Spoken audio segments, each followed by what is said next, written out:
Chapter 3 Season 3 is officially underway. We got a brand new season, a brand new battle pass, a brand new trailer. The concept, the theme if you will, for this season is vibin'. There are tons of new places around the map. Compared to last season where the whole theme was fighting a war, this one is just kind of relaxed summer vibes. At least that's what it feels like to me. In the cinematic trailer for this season, you can see and you will notice that the 0 point is completely underwater, but nobody seems to care. I don't think it's like a dire sort of exposed situation. By the way, the map did at least partially flood to some degree after this event, so the two Doomsday devices do share that in common. Of course, Darth Vader is the tier 100 skin, as you can see from this trailer. It's pretty funny, using the Force to help the Stormtrooper be tall enough to ride the ride. One of the most interesting things in the entire game, the Baller, man, I love these things, is back. I don't know why Darth Vader had to go so mean on Peely here when Peely literally just assisted us in winning the whole battle against the IO. But yeah, you can see fireworks and just really relaxed vibes as even Jonesy starts to relax and look up at the sky after the big win against the IO. But at the very end of the trailer is where we get the biggest reveal, I would say, when we notice an extremely interesting figure looking over our current reality and the reality tree. Wait a second, isn't Jones supposed to be with the Foundation going after GENO? Also, you can see the Imagined sitting right beside Jones, so if she actually did play some part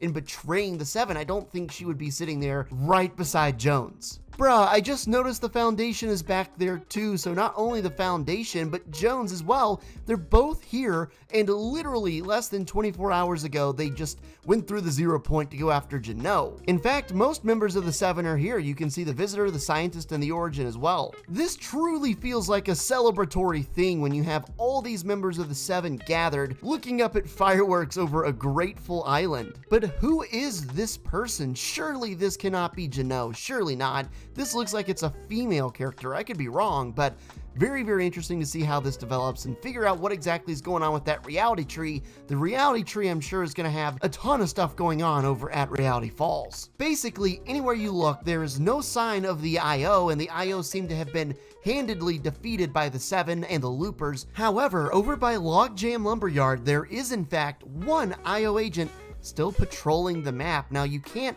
actually talk to him and interact with him. However, occasionally he does have some dialogue boxes. To me, it is interesting that while the IO basically retreated all the way out, we don't know what happened to Sloan, although I will say a lot of people are saying Sloan might still be alive because she got back in the tank before the mech's arm came down, but I still don't think that would have mattered. But one IO agent is still here. Why? It's possible they had to leave at least one person on the island just for some recon to make sure they had a very basic and a very brief idea of what's going on the island while they planned their next advance. Over at Reality Falls, if you go underneath the waterfall and you go back into this cave, you'll notice that there's a giant piece of rubble there in the middle of the floor. It's got something like 5 or 10 million health, I don't know, but obviously a ton of health. And according to leaks, it looks like there are 2 henchmen inside of the rubble. Apparently there's a glitch where you can literally just get in right now and see what's going on back there. So shout out to Hypex and O-Slicer for this, but you can see there's a giant room back here with both a ghost and shadow henchman and a trespasser.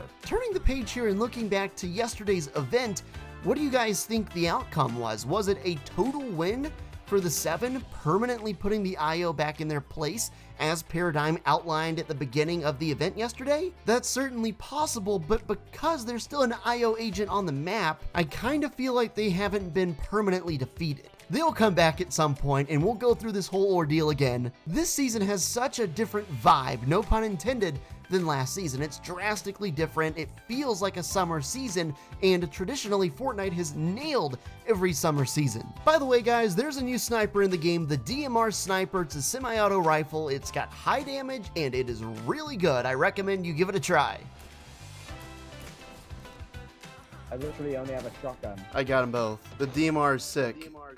What do you think about Season 3? Let me know in the comments and rate it on a scale of 1 to 10 so far. Thank you so much for watching. Make sure to like and subscribe to never miss an upload. Click on to the next video, and we'll see you in the next one.